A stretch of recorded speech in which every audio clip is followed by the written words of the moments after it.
tools for speaking from the soul. This, in another way to describe it, is scene craft. It turns out vivid, alive, powerful writing from the moment to moments that we inhabit is both the most compelling to listen to, and it turns out the most healing to read. So, as I was preparing for this workshop, not 2 hours ago, perhaps less, I decided I would call in one of the big wands. I thought about saying that. I was like, the big guns? This is not a big gun. This is a big wand. I'm calling in the big wand. And I brought in one of my stars, Eve Bradford. So we have a very special treat of the presence of Eve, who is going to actually read us one of the pieces that she's been working on, an opportunity to really delve into the specific scene craft dynamic that I've been describing. So first, I'll say a little bit about Eve and tee her up. Eve is an incredible kindred spirit in my life, and among so many things, I admire her composure and her presence and her genuine, authentic power held with humor, lightness, and grace. This perfect confluence that is so healing for me to be a part of. She's my tea teacher. She's introduced the most profound, daily, gentle ceremony my wife and I partake in. She's also a Taoist, ceremonialist, five elements teacher, Qigong master, and the facilitator of the Mythic Body, the Emerald podcast, Josh Fry's course that he runs. But this is not a LinkedIn biography of Eve. What we get to do is hear in a really human and grounded way a meaningful story from her life. And that's what I'm so excited to have Eve share with us today. And when you listen, there's so many ways that you can listen, but I recommend another one of Hana's stars, Chief Beverly Cook of the Mohawks of Akwesasne says, which is that when the Mohawks do their storytelling, the storyteller stands and the listeners stay seated and they actually close their eyes. And the idea is that the words are going to land on the minds of the people.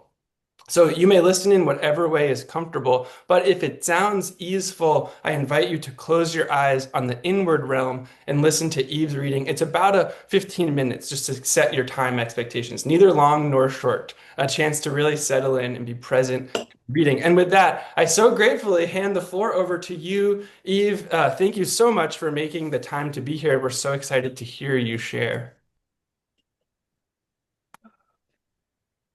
Such an honor. Thanks for that introduction, David. And how cool to see that Otis is actually in the mythic body. So here we are, like concentric circles. That's amazing. Um, are you thinking that I'm going to start reading from like the Moral House on Sunday morning? Is The that what same you were way imagining? that you cued it for the reading at Oh, night. okay. So Yeah. not into the church experience, like the first part. The exact same section as then, which Okay. means if it needs that same intro, then that's welcome too. Okay, cool. Mhm. Um, Yeah, so this came through in an in-person retreat that we had in Vermont during the incredible storm that happened there a couple of weeks ago. We got snowed in together. It was very magical. And I'm working on a larger book project, and that what came through in this context, I'm born and raised in Vermont, so it was interesting. I was in like the place of my childhood, though I now live in New Mexico. And and what arose is this scene that I really had not been anticipating being a part of this larger project. So it's very different, like tone and voice, and it's my 12-year-old self, which was is not who's telling the rest of this story. So just to give a moment of context, because we're kind of dropping into a narrative flow, there's just a little bit of scene work before I'm gonna drop in here that just has to do with having just moved to a new town and this girl who's like, kind of the popular girl in my new class, like coming up and inviting me to her house for youth group, which I have no idea what youth group is, but I say, yes, I want to go because, I'm 12 years old and I want to have friends. And she, kind of just says that it's going to be real fun, and her parents have a grinder business, which are like sub sandwiches, and this is the context I'm dropping into. So here we go. I took the bus home that afternoon, a different bus than the one that went to Mindy's. There wasn't really anyone to sit with, so I just stared out the window, watching houses with big, empty stretches of fields and trees go by. In our old town, I used to walk home from school, stopping at the bookstore my friends' parents owned, and the bakery where you could get a fresh roll with butter for 75 cents, and the Pink Flamingo boutique where they would let me try on clothes without ever buying anything because I got my point shoes there. Sometimes I would take an hour or more since my dad and my stepmom never got home from work until way later. But now I couldn't walk home. I had to take the bus. When I got dropped in front of my house, I got off alone and felt for a key in my pocket until I remembered that we didn't lock our doors here. Once inside, I dropped my bag and opened the fridge, sighing at the sad, cold world of broccoli, cottage cheese, whole wheat bread, and some bottles of things that I didn't really understand. I pulled out a half-finished block of tofu and sliced it up and then poured a bunch of soy sauce over it and brought it with me over to the couch, plunking down to read.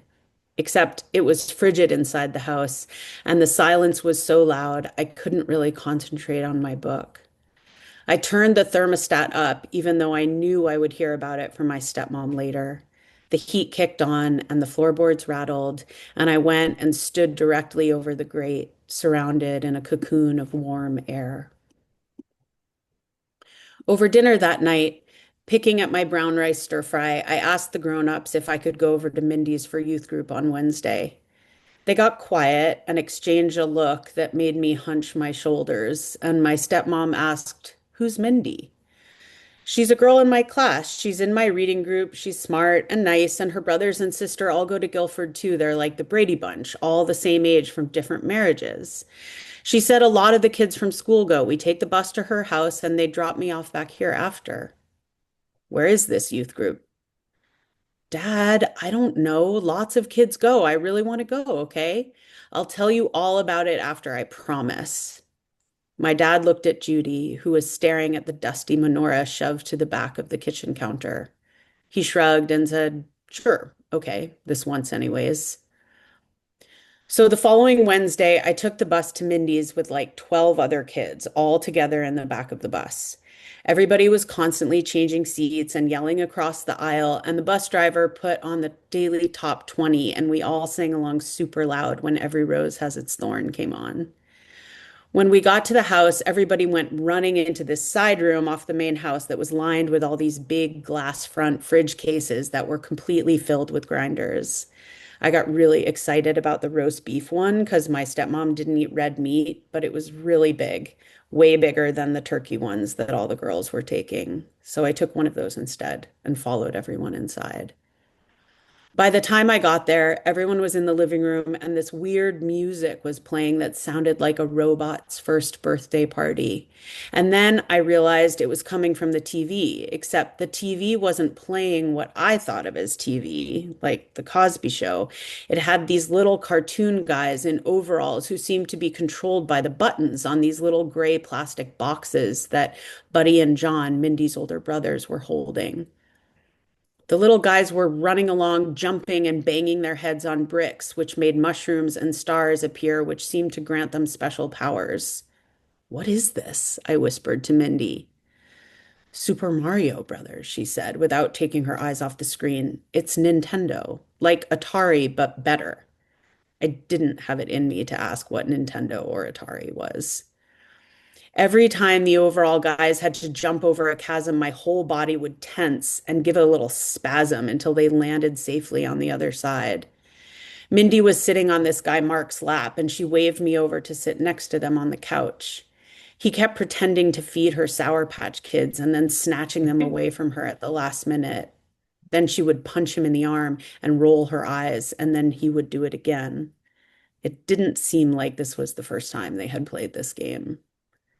At one point, Buddy turned back to me, cocking one eyebrow in this way that I didn't think actual people, to say nothing of a boy basically my own age, actually did, and tried to hand me his controller. "Want to play?" I froze and panicked and melted all at once. I don't think so. I've never done it before. I don't even have a TV." He grinned. "You got to start somewhere." He shoved the controller in my face, and I took it from him like a poisonous snake. Quick, it's your turn. I jumped and shrieked and started pressing buttons, and the little guy jumped into the air, hit his head on a flying turtle, and fell straight off a cliff. I shoved the thing back at him and said quietly, I like watching you play better anyways. I wandered into the kitchen and there were all these boxes of cereal that I had only ever seen in ads the few times I had gotten to watch Saturday morning cartoons at my mom's boyfriend's mother's house. I went for the Lucky Charms. They seemed the absolute furthest thing from the grape nuts, which were the only box cereal we ever had. When I poured some out, it was all these shapes and colors I didn't really associate with food, but it seemed like something that I'd been seriously missing out on was finally right there within reach. So I poured in some milk and took a big mouthful and almost gagged. It was like biting into chunks of styrofoam made of sugar. My teeth cringed and my stomach clenched. I was about to spit it out into the bowl when I felt someone come up behind me. The slight press of an unfamiliar body that smelled like the one time I had been to a mall, a barely stubbly face peering over my shoulder in the corner of my vision, and the sudden need to contain the explosion of day-glow flavor and garbage pail texture in my mouth made me feel like I was at Disney World, but in a bad way. Buddy turned me around, took one look at my face, and took the mostly uneaten bowl of cereal out of my hands. What's the matter? You don't like leprechauns? He shoved an overflowing spoon into his mouth and laughed as he chewed, staring at me for a long minute and then walking away. I had no idea what had just happened. I felt hot and cold and kind of wanted to throw up, and I couldn't tell if we were having fun. We all spent the next hour or so in the living room watching everyone play Mario Brothers, and I kept having to close my eyes for a second and realize this was actually happening. My tofu refrigerator of a house had never seemed so far away. Carrie Lynn was practicing Eternal Flame on the piano, and Buddy kept yelling at her to stop, and she would just play louder.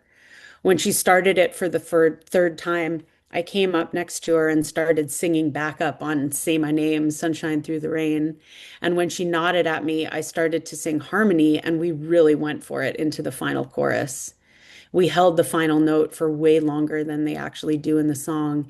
And then I realized the room was strangely quiet except for the robot birthday music. I turned and all I saw was Buddy staring at me like I was kind of a unicorn. And I wasn't sure if that was good, but it seemed like it was.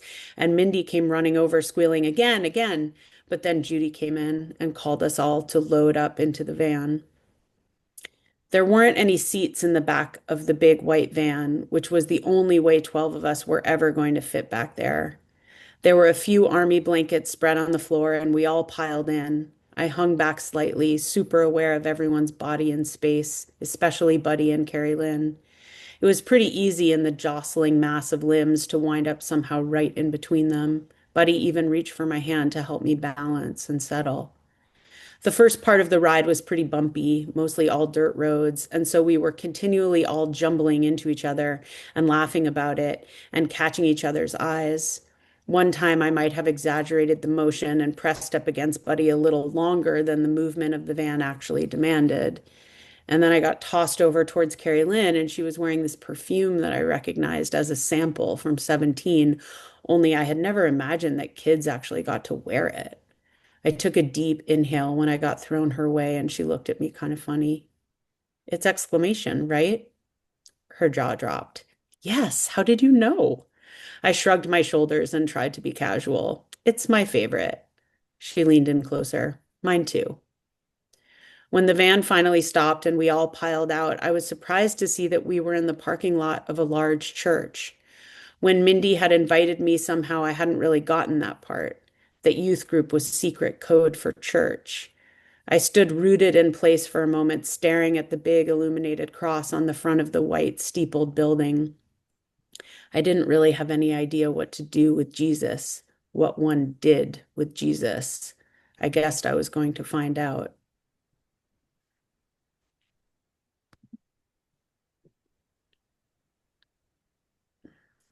I like wrote more in this scene. Should I skip it and go to the church? Yeah, go to the first day that you actually go to church. Yeah, yeah. Okay, so The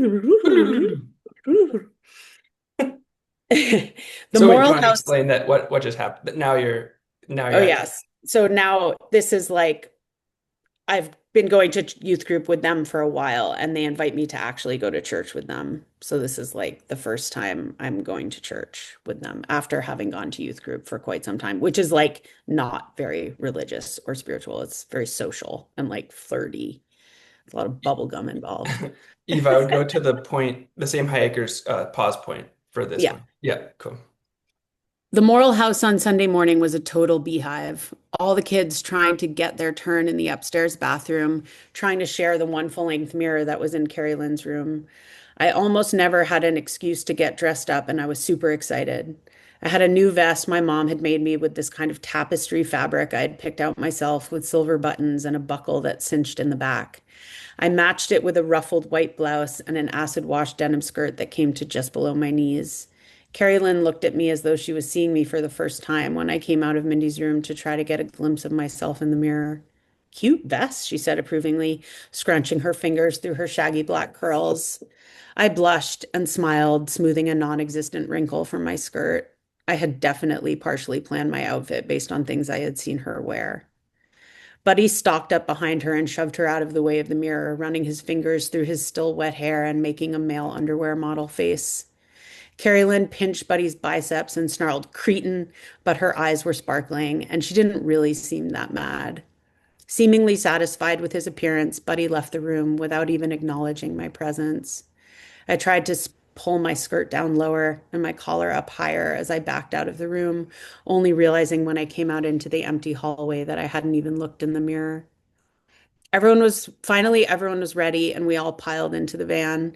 They had put the seats back in since it was just the four siblings and me. I sat between Mindy and Carrie Lynn in the middle seat and imagined having two sisters and two brothers that went everywhere and did everything together. And my stomach became a fish, and I fisted and released my hands in my lap, feeling happy and lonely at the same time. When we arrived at the church, I started to head toward the door we always use for youth group, and Mindy called me back. "It's church, silly."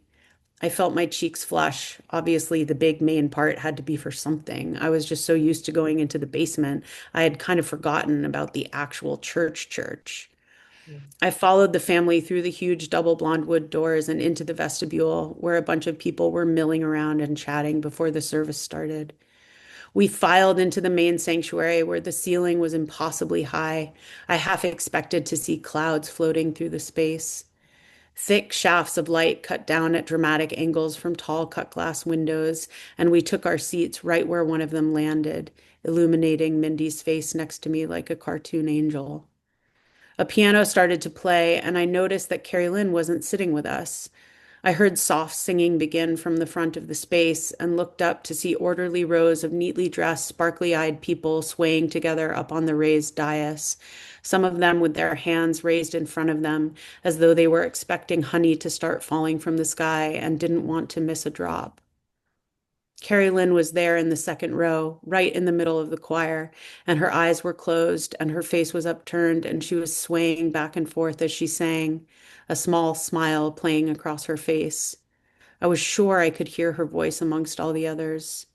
I brought my hands to my own face, touching my cheeks and my lips, trying to remember what it felt like to be alive, what it felt like to know how to breathe. There were major chords piling on top of major chords, a build in the music, a swelling in my chest. It was hard to feel my feet on the floor. I looked away and then remembered it was okay to be looking and turned my eyes back to the stage, feeling so shy and so exhilarated, balanced on the edge of a cliff in an upwards breeze, unsure if these new wings would hold. And then the song ended. Time and light held us all in suspended motion amidst loud and unabashed calls of Amen and Hallelujah and Praise Jesus from all around the space. A round-faced, ruddy-cheeked man in a tan suit smiled down at us magnanimously from a pulpit decorated with a glowing cross just to the left of the singers. "Praise Jesus?" Somehow it was a question. "Praise Jesus," was the resounding reply. Everyone seemed just thrilled about this. They were all so sure, so clear about it, and everyone knew it about everyone else. I wondered if they could also feel that I didn't really know what they were talking about. Not really. If they could tell that Jesus definitely didn't know me by name. Then all of a sudden, Carrie Lynn was sliding into the pew next to me. Her hand grabbed mine and squeezed it just for a second and then let go. I almost felt like I imagined it.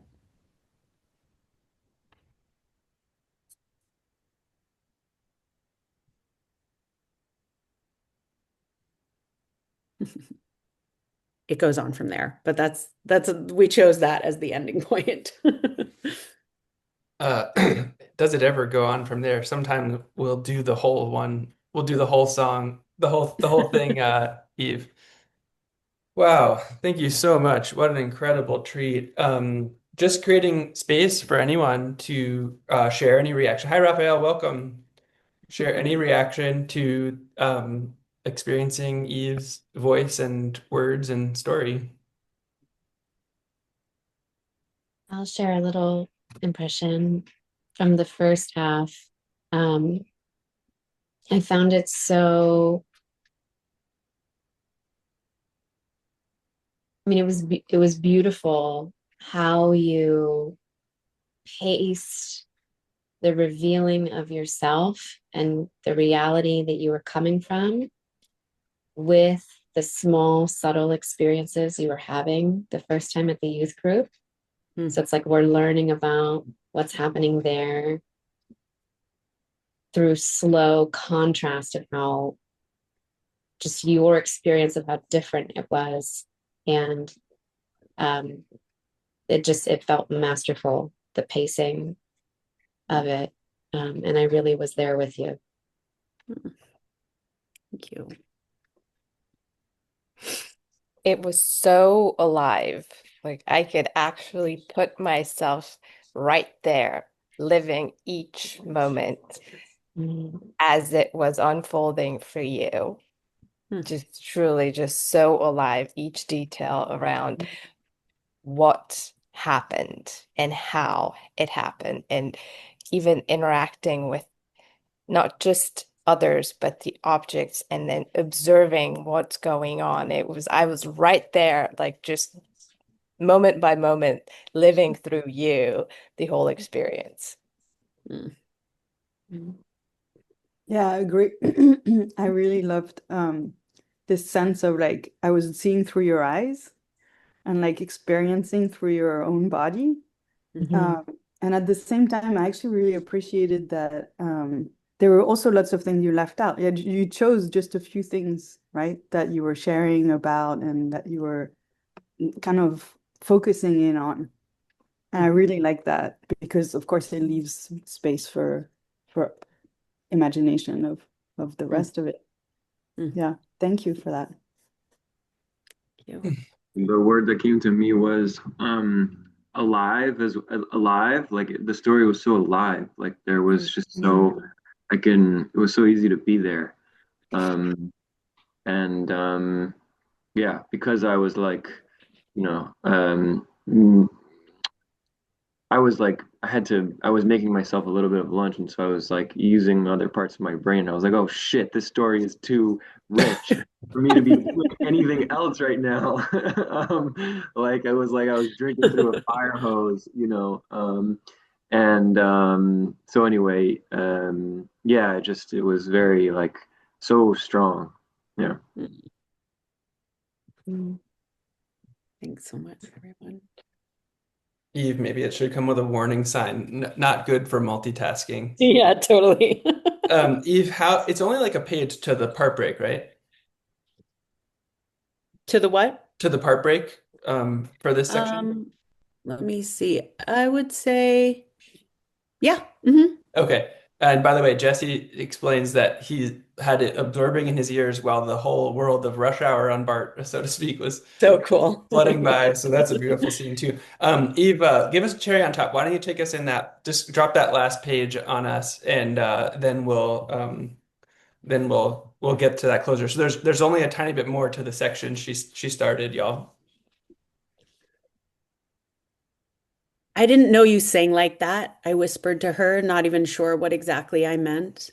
She held her finger up to her lips and smiled crookedly at me.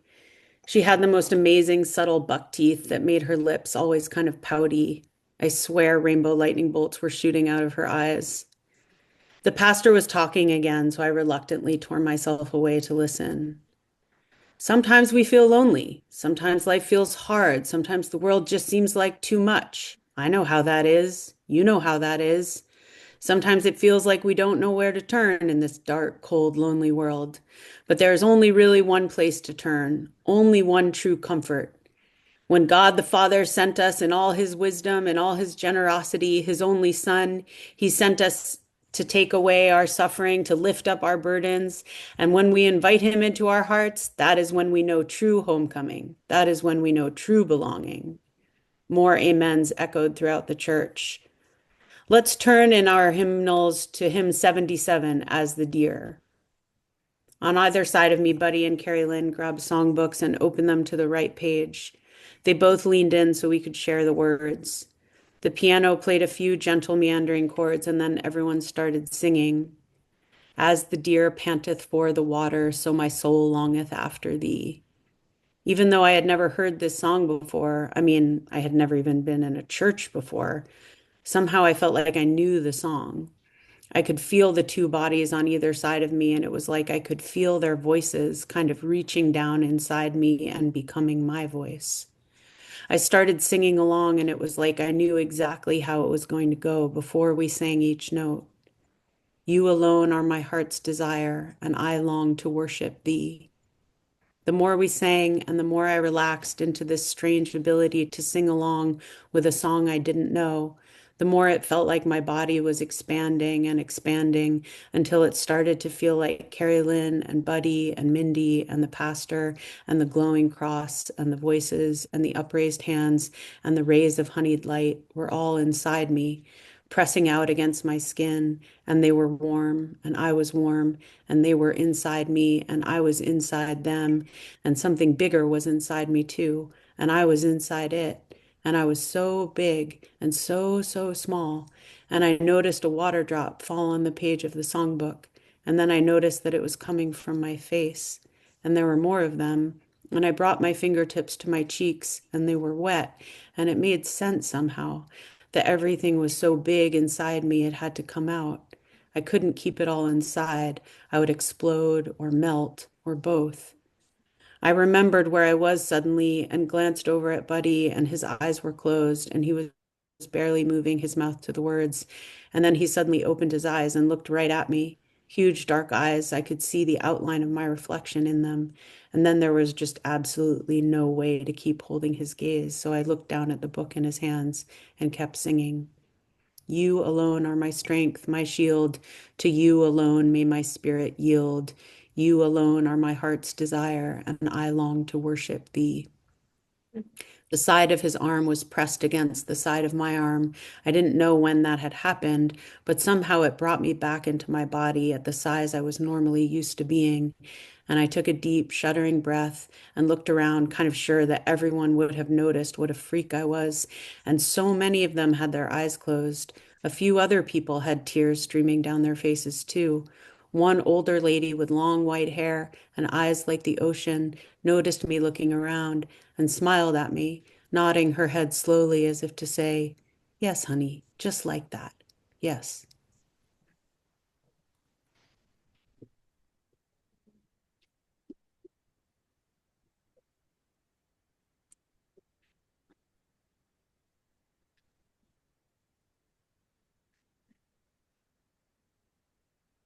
Mm.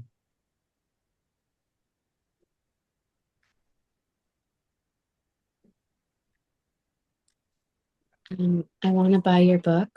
So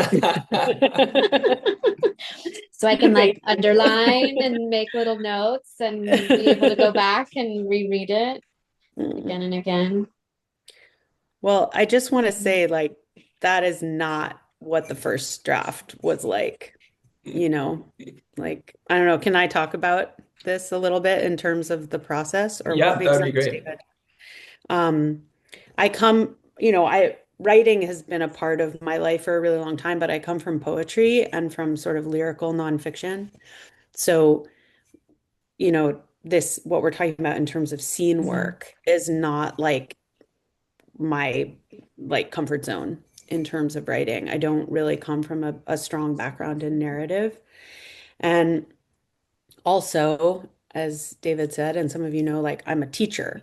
So primarily, like that's my vocation. And so my writing can get very teacherly.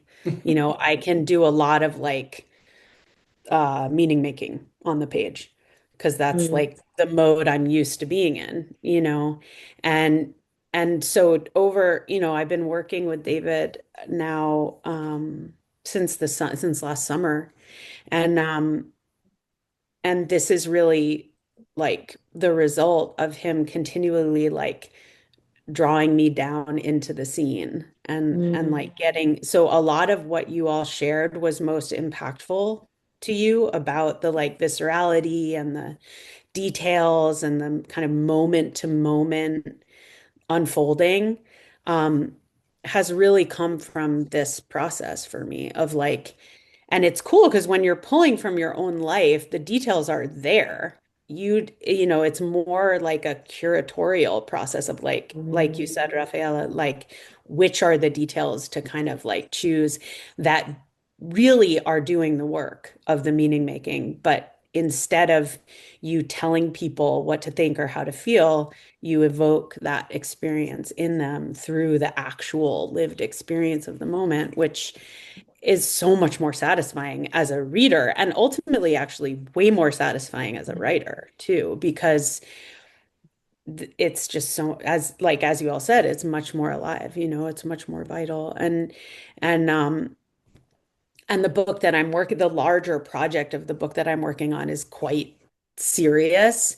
So the way that levity kind of came into this, and there's like moments of humor and moments of like just 12-year-old reality, um, has been such a kind of breath of fresh air in the process of, you know, this is eventually getting to a point where I like get pretty deep into this like evangelical Christian world, and then it really splits and falls apart and really wounds my relationship with spirituality and, you mm, know, and and then that is sort of a ground for what the rest of the book is kind of more about. So um it's yeah, it's just really magical to feel like the way that so there's that process, but then there's how much I've learned about my own mm, like not just my own life, but what my own life means and like what the through lines are and what the um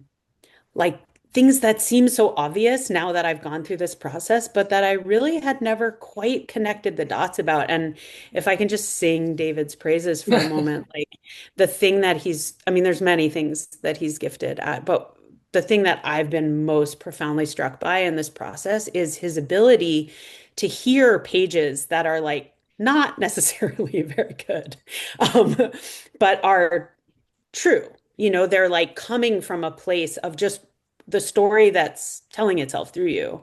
mm, And just this ability to hear what's actually happening and to ask questions in such a way that you're guided into the significance of your own life and like what the through lines are and what mm, the story is that you have to tell, actually. That's like the most meaningful version of the story you have to tell. And then the way that the scene work brings that alive, but how to focus the scene work in such a way that it's revealing like the thing that's the most important that you have to say and share. And it's a profoundly meaningful process. Like it's really, really so it feels like it offers a pathway into like why story matters actually, mm. in a way that's really very profound. Eve, thank you so much. I just a couple quick follow-ups. I think it's useful to share with people a bit about your journey into recognizing these pages as relevant, like the Mhm. journey from the focal point of your story, which we'll surely do many more reading events for, into this process of actually really needing this section of your life. Yeah. I mean, well, first of all, I was really resistant to personal narrative being a part of this book at all, period. Right. So that was like the first phase of like David and I doing dishes together at Bioneers and me telling him about this book I'm working on and him being like, sounds like there's a really important aspect of like your own story that's like got to show up here. And I was like, yeah, no. Because I was very resistant to like some sort of preconceived notion of like memoir that I had in my head and like that's not what I was trying to do. And we had this very powerful conversation. Then I had another very powerful conversation with a mentor of mine named Susan Griffin, who's like carries a certain gravitas. And she basically said the exact same thing that he said. And then I read this really incredible book called Body Work by a woman named Melissa Febos, who's a really incredible writer, about sort of the radical power of personal narrative and why it matters and why we've been taught to sort of think of it as indulgent because our stories are really powerful and so this way we get sort of convinced against them. So all of that sort of added up to like me sort of trusting that this needed to be a part of it. And that's what got me here in the first place. But then when this section started to come through, again, I was sort of like, what? Like, this is like, I didn't immediately see why this mattered. And it came up because I was writing about this section of this experience that was sort of the the tail end of it, where I was in Italy and I had this really intense experience in a Black Madonna cathedral after like, a decades of being completely like shut down to anything hinting of Christianity or Mhm. like anything like that or deity even honestly. I was like very resistant to deity at all. And and and it had constricted this aspect of my own spirituality that ultimately doesn't really have anything to do with Jesus, but it has a lot to do with the Black Madonna and like what she is and who she is, and like the way that pre-Christian traditions are held inside of her and the witch wound and all these things. That's like what this book is actually about. And so this felt like this whole distraction of like, why am I going into this like story of when I was 12? And I just like felt resistant to it and it felt like this real diversion from like, I'm really trying to get this book written. And and then gradually like writing that scene in the church was like I had been much more focused on the kind of historical ancestral aspects of this wound and really hadn't been thinking about the biographical aspects of it. And then there it was right in front of me. It's like, holy shit, like this is the deep root of that experience, in a way that I really hadn't been cognizant of. And so then going into that, it's like unearthing all of this experience that's held in my own body that I had sort of like was not wanting to look at or like think about because it was incredibly painful. And these people like I got really into it and they were constantly telling me my parents were going to go to hell unless I saved them. And that really stressed me out as a 12-year-old. Like, because they were definitely not interested, like my parents were never going to become Christian. They're like liberal, intellectual, non-practicing Jews. So, um, so that was really scary. And then it turns out that the parents at the root of it were like alcoholics and adulterers and like total hypocrites, basically. And all of that came out. And I was just like, okay, fuck you, fuck this. Like, this is all bullshit, including like the experiences I had had, and becoming convinced that all of that was fake too. And so none of that was in my mind when I was working on this book, but David really like he asked me this question. He's like, I wasn't even thinking about the focus of the book having to do with like my resistance to Christianity, even. So it's like it's so funny how little we can see about the like trajectories and the heart of our own story. Um, and the split, I'm really interested in the sort of split between sexuality and spirituality. And so working on this and feeling like how much young, nascent sexual energy was also really present here in terms of my relationships with these other kids and that sort of like young, nascent, waking up sort of energy that was also being really like given an opportunity to experience itself within the same context that my spirituality was happening. And then it all got shut down. So it was, it's been like this very gradual process that really has come through in the reading of it and sharing it and feeling people's reflections to me of like, oh, this is the deep root of the story I'm telling, even though I really didn't see it that way. Eve, one more question for you, and then we'll switch the focus. This is like a really polished work of writing. Reads incredibly, impeccably well. The favorite detail of mine is the dusty menorah, because without the dusty menorah, we don't know any cue about how to relate to the church. But with the menorah not being dusty, we also have a different picture of the reality of your life. So how much is accomplished with the dust and the menorah and the mother's sort of almost like guilty look at it back there by the grape nuts in the top of the fridge. Um, this How long did it take you to write a piece like this? Well, not a piece like this, but this specific piece, I wrote this in um actual writing time. Well, I wrote it over the course of like a day and a half. Um, and it was probably total, what, like 10 hours of writing time or something, maybe less. Um, yeah. Can you just tell the format of what the structure was for the writing? Yeah, so we showed up in Vermont at this farmhouse and we spent the evening, our first evening there around the dinner table, like sharing where we were in our storytelling with each other.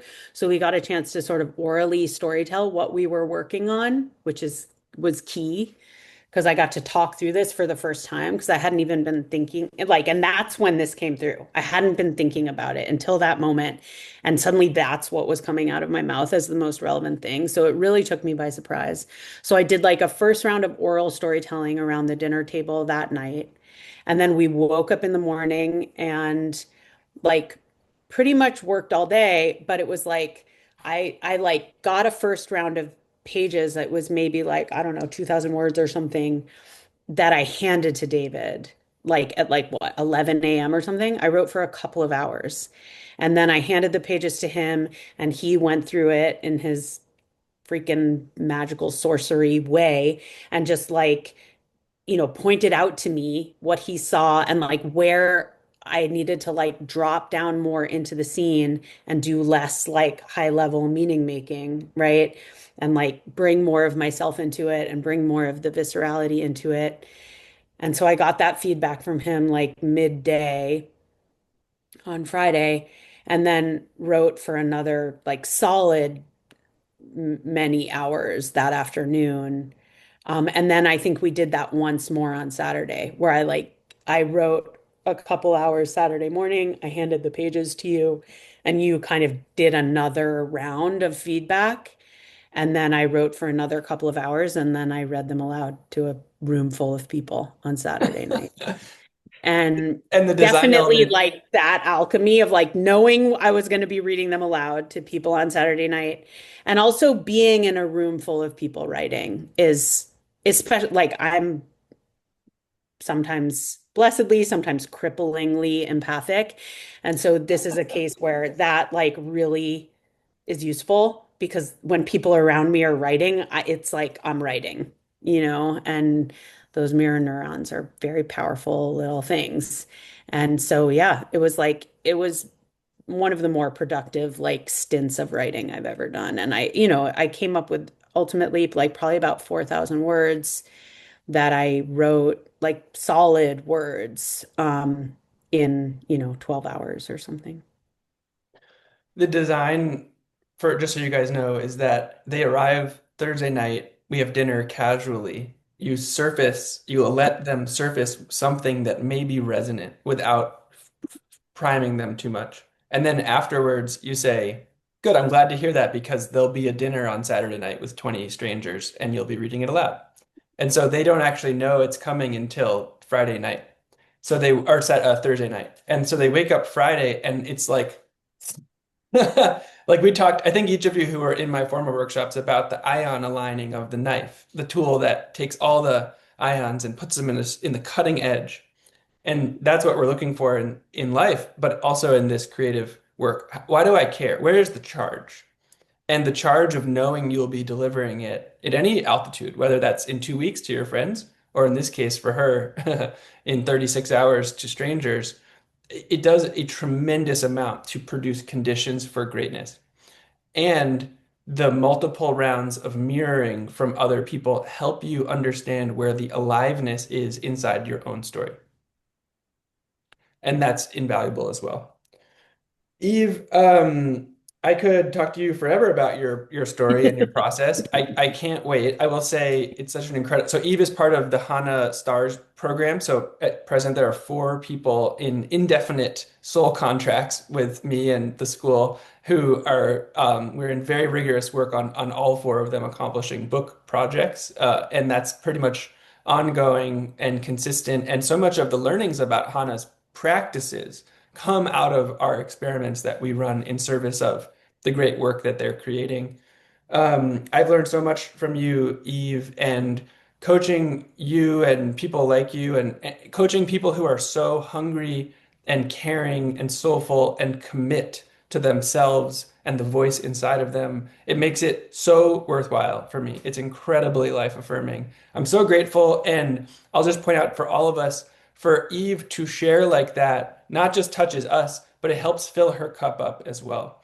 Because this writing journey can be so long and lonely. And this is a very different form where you trust that the energy returned from this beautiful, soulful exchange, even in digital space of storytelling, actually will make returning to the writing tomorrow or the next day all the more easy. And so for everybody I work with, we always have the next milestone of when we'll be sharing, not in 3 years or 2 years, but in 2 weeks or a month. Eve, any words before we shift the focus of the workshop here for these last 15 minutes? And you're welcome to stay or go depending on your schedule. I booked her mid busy teaching day for this. I guess I would just say that, like,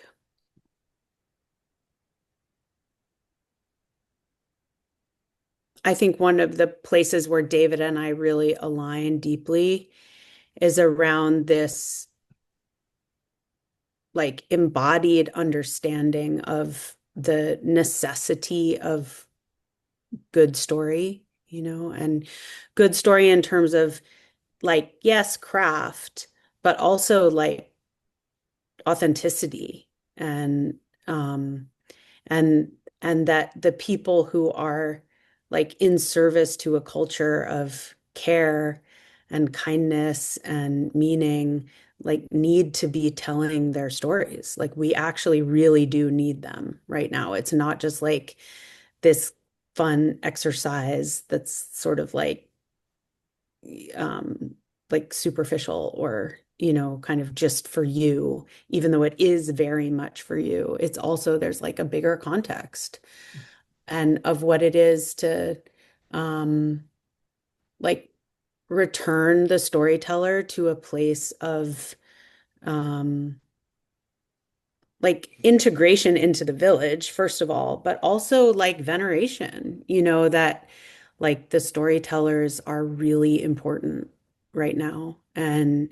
Um, and that I just feel really passionate about that. And that I also really feel that everyone has a relevant story to tell, Mhm. that it's like this really cool sort of um, sacred detective work to find the one that's in you and or ones, and that it matters, that it matters that you tell your story and that you bring that forward, that it's for you, and it's also an act of service for your community and for your extended community, because when these come forward, like the way that they touch people and the way that they shape culture, I think it's really too easy to underestimate the power and the necessity of that. And I really believe in that, and I've felt really fortified in my belief of that through this process. Well, Eve, we are so grateful for your time. And I think I can speak for our whole group when I say keep it up. We say in Hana, put your shoulder to the wheel. All that long work for your voice and brilliance and soulful, caring way to fill our cups up as they will in so many ways going forward from this moment. Thanks for the generous time, Eve. Really, so grateful. Such a pleasure. Yeah, so nice to meet you all, and I'm sure we'll spiral around again in one way or another. So enjoy so much. Thanks, David. Okay, Eve, we'll see you. Everyone else, we got 15 more. We'll make good use of that last bit of time. Thanks again, Eve.